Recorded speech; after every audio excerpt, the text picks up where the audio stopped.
BBC একটি খবর coat করেছে দিগন্তের একটি রিপোর্ট।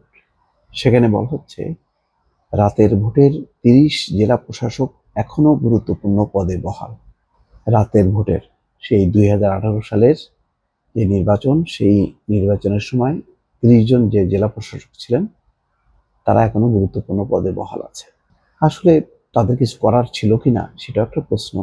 তখন প্রশাসন, নির্বাচন, পুলিশ সব কিছু মিলিয়ে যে পরিস্থিতি, তাতে কোনো জেলা প্রশাসক তারা উৎসাহী হয়েছিলেন, আবার অনেকে নীরবে মেনে নিয়েছেন, কেউ প্রতিবাদ করেননি। প্রতিবাদ করার মতন অবস্থাও ছিল না। তো সেই দিগন্ত রিপোর্টে বলা হচ্ছে যে ২০১৮ সালের ৩০শে ডিসেম্বর অনুষ্ঠিত একাদশ জাতীয় সংসদ নির্বাচন রাতের ভোট হিসেবে পরিচিত।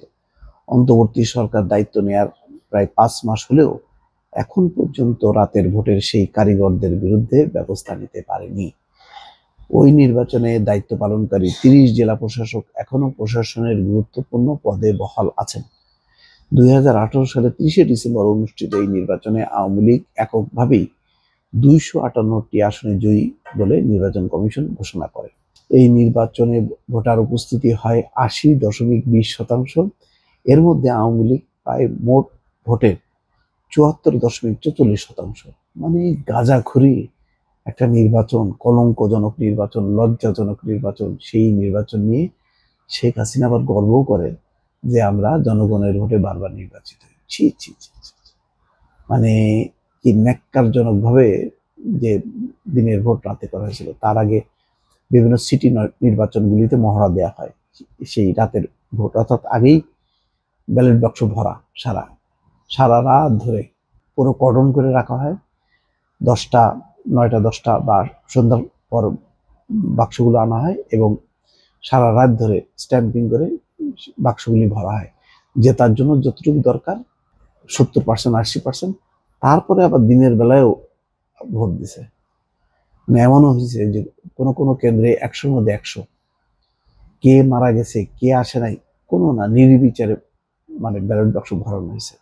দুঃখজনক ছিল এটা যে ওই নির্বাচনে বিএনপি বর্জন করা ছিল, পার্টিসিপেট না করে। কিন্তু তাদেরকে ৫-৬টা আসন দেয়, সেই আসনে আবার তারা দিচ্ছে কি যেতারাই যায় না, তাদেরকে নির্বাচিত ঘোষণা করা হয়।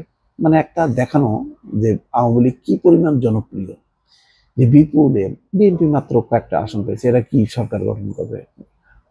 এটি হচ্ছে নির্বাচনের চিত্র। এটা বিশ্ববাসীকে তারা প্রমাণ করার চেষ্টা করছে।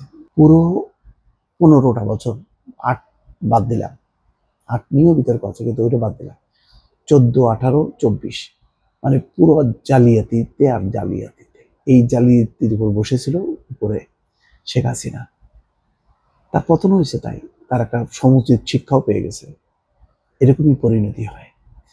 কিন্তু দুর্ভাগ্যজনক এইরকম একটা জালিয়াতি ১৫ বছর এদেশের মানুষ সহ্য করছে, দেখছে।